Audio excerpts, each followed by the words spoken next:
You ask Tiger to solve. This deals with linear equations with one unknown.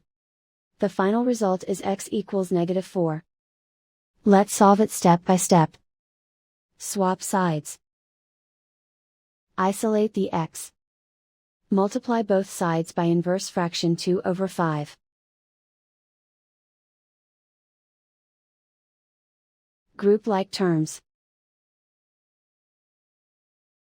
Multiply the coefficients. Simplify the fraction. Multiply the fractions.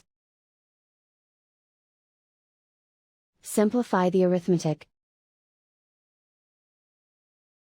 And so the final result is x equals -4.